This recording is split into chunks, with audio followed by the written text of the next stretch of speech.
প্রথমেই জানাই শুভ বিজয়া সবাইকে। আরে হ্যাঁ, জানি বিজয়া চলে গেছে সেই কবে, লক্ষ্মী পুজো চলে গেছে, কালী পুজো আসতে যায় বলে, কিন্তু ওই যে আমার ল্যাথ, একটা ভিডিও এডিটিং করতে 10 দিন লাগাই আর ভয়েস দিতে ল্যাথ খেয়ে 15 দিন লাগাই। তো এই করে করেই 1 মাস কেটে যায় একটা ভিডিও পোস্ট করতে। কি আর বলি তোমাদের দুঃখের কথা। তো ছাড়ো ল্যাদের কথা, এবার আসি পুজোর কথায়। তো পুজোতে তো খুবই এনজয় করেছিলাম, আর আমার সত্যি বলতে এটা প্রথম বছর ছিল সিঁদুর খেলার, আর আমি এই দিনটার জন্য ইগারলি ওয়েট করেছিলাম।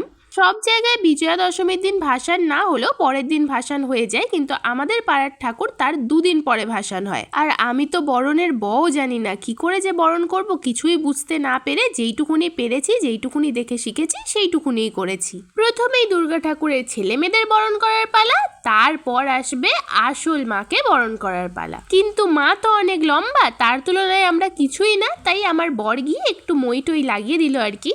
দেন আমি অনেক ভয়ে ভয়ে উঠে পড়লাম মইতে মাকে বরণ করার জন্য। দেখো আমি খুবই নার্ভাস, আমার মুখ দেখেই বোঝা যাচ্ছে যে আমি কিচ্ছু পাই না, আদেও ভুল করেছি কি ঠিক করেছি আমি জানি না, কিন্তু আমি যেটাই করেছি পুরো মন থেকে করেছি, আর আমার করতে খুবই ভালো লেগেছে। ভাগ্যিস আমি বাঙালি হয়ে জন্মেছিলাম, নইলে এই সব রিচুয়ালস মিস করে যেতাম। যেন ইচ্ছা তো ছিল এইবারে সিঁদুরটা মা, ঠাম্মা, কাকিমা আর আমার শাশুড়ি মা সবাই মিলেই খেলবো, কিন্তু এই যে বৃষ্টি বৃষ্টি বৃষ্টি করে করে সেটা তো আর পসিবল হলো না। কিন্তু আমার ইচ্ছা ছিল যে সিঁদুর খেলে ওই বাড়িতে যাবো সিঁদুর দিতে, কিন্তু সেটাও হলো না, এতটাই লেট হয়ে গেছিল এখানে সিঁদুর খেলা শেষ হতে। আর এখানে তো সিঁদুর খেলার সাথে দোলও খেলা হচ্ছিল, সবাই যে যাকে পারছিল আবির মাখিয়ে দিচ্ছিল, আর আমি লিটারালি আমাকে দেখে তো লাস্ট পর্যন্ত এটাই মনে হয়েছিল যে আমি সিঁদুর নয় দোল খেলে এসেছি, হয়তো পুরো মুখ লালে লাল হয়ে গেছিল আমার। তো আমার প্রথম বছর সিঁদুর খেলার এক্সপিরিয়েন্স তো খুবই ভালো লেগেছে। তো আজকে ভিডিওটা এখানেই শেষ করছি, টাটা।